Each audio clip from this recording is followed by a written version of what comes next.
وَأَوْفُوا بِالْعَهْدِ إِنَّ الْعَهْدَ كَانَ مَسْئُولًا، وعدے کو پورا کرو، قیامت کے دن تم سے وعدے کے بارے میں سوال کیا جائے گا۔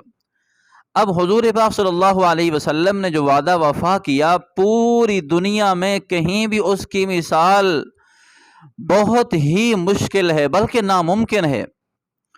اب حضور پاک صلی اللہ علیہ وسلم نے ایک بندے سے وعدہ کیا، اس نے وعدہ کیا کہ فلاں وقت میں فلاں دن ہم فلاں جگہ پر آئیں گے۔ حضور کو اس نے کچھ پیسے دینے تھے اور کسی معاملات میں، تو وہ بندہ اس نے وعدہ تو کر لیا، لیکن اس کو بھول گیا کہ حضور سے میں نے وعدہ کیا ہے۔ تو حضور پاک صلی اللہ علیہ وسلم اپنے وعدے کی تکمیل میں وہاں پہنچے اس جگہ پر، تو وہ بندہ نہیں آیا۔ تو ایک دن گزرا، دوسرا دن، تیسرا دن، یہاں تک کہ حضور پاک صلی اللہ علیہ وسلم نے اس بندے کے انتظار میں 3 دن گزارے۔ 3 دن وہاں قیام کیا کہ ہو سکتا ہے وہ بندہ کسی وقت بھی آ جائے، میں نے وعدہ کیا اس سے یہاں پر آنے کا۔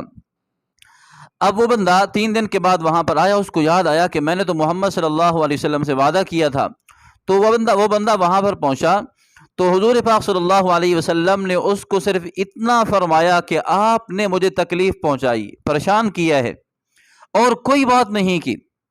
اگر خدا نخواستہ ہم میں سے کوئی ہوتا، پہلی بات تو یہ ہے کہ ہم اتنا وقت ٹھہرتے ہی نہ، ہم طویل نکالتے بھی، اس نے تو وعدہ کیا تھا، وہ نہیں آیا، ہم یہاں پر کیوں بیٹھے رہیں، کیوں پڑے رہیں۔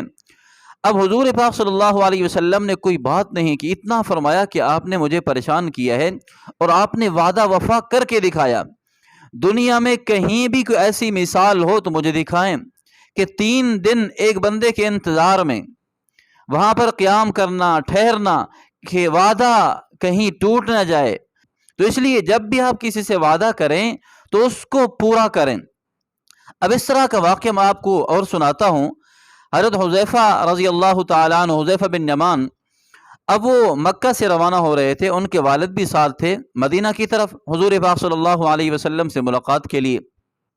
اب راستے میں ابو جہل کے لشکر نے اس کو گھیر لیا، کیونکہ بدر کے دن قریب تھے۔ ابو جہل نے تیاری شروع کر لی تھی بدر کے معاملے میں، حضور پاک صلی اللہ علیہ وسلم کی جنگ کے لیے۔ اب وہ وہاں پر پکڑے گئے، حضرت حذیفہ بن یمان رضی اللہ تعالی عنہما، یعنی کہ وہ دونوں، باپ بھی اور بیٹا بھی۔ تو ابو جہل نے پوچھا کہ آپ کہاں جا رہے ہیں؟ تو اس نے کہا محمد صلی اللہ علیہ وسلم سے ملنے کے لیے جا رہے ہیں۔ تو اس نے کہا جب آپ وہاں جائیں گے تو ہمارے خلاف قتال کریں گے، جہاد کریں گے، ان کا ساتھ دیں گے آپ؟ تو اس نے پکڑ لیا، ان کی فوج نے پکڑ لیا اور اوپر تلواریں جو ہیں کھینچ لی، اور یہاں تک کہ یہ وعدہ لیا کہ ہم آپ کو اس بات پر چھوڑتے ہیں، اس وعدے پر چھوڑتے ہیں کہ آپ ہمارے ساتھ وعدہ کریں کہ وہاں جا کر محمد صلی اللہ علیہ وسلم کا ساتھ نہیں دیں گے، ہمارے خلاف جہاد نہیں کریں گے۔ اب اسی وعدے پر حضرت حذیفہ کو چھوڑا، ان کے والد کو بھی، کہ وعدہ ہو گیا کہ وہاں جا کر محمد صلی اللہ علیہ وسلم کے ساتھ مل کر ہمارے خلاف جہاد نہیں کریں گے۔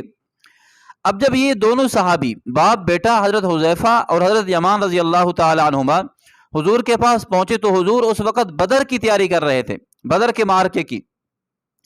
تو حضور پاک صلی اللہ علیہ وسلم سے انہوں نے کارگزاری اپنی بیان کی، اور یہ بات بھی بتلائی کہ ہم نے ابو جہل سے وعدہ کیا ہے کہ قریش مکہ کے خلاف ہم نہیں لڑیں گے۔ اب حضور پاک صلی اللہ علیہ وسلم جانے لگے تو حضرت حذیفہ نے کہا اللہ کے رسول، یہ پہلا جہاد ہے، مسلمان سارے کے سارے شریک ہو رہے ہیں، ہمارا بھی دل چاہتا ہے کہ ہم بھی شریک ہو جائیں۔ تو حضور پاک صلی اللہ علیہ وسلم نے فرمایا اے حذیفہ، آپ نے اس سے وعدہ کیا ہے، آپ نے وعدہ کیا ہے تو لہذا آپ وعدے کو پورا کریں، یہ وعدہ زبان ہے، کبھی آپ زبان کو نہ توڑیں، وعدہ خلاف نہ کریں۔ تو حضور پاک صلی اللہ علیہ وسلم نے ان کو بدر میں جانے سے روک دیا۔ اب خود اندازہ لگائیں، وہاں اس وقت حالت یہ تھی کہ مسلمان اتنی کمزور تھے کہ ان کی تعداد بھی بہت کمزور ہے، ہتھیار بھی نہیں ہیں، کسی کے پاس لاٹھی ہے، کسی کے پاس کوئی اور چیز ہے، چھڑی ہے۔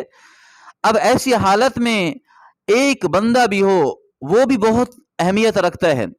حضور پاک صلی اللہ علیہ وسلم نے اس کو روک کر وعدہ ایسا وفا کیا ہے کہ پوری کائنات میں اس کی مثال ملنا بہت مشکل ہے۔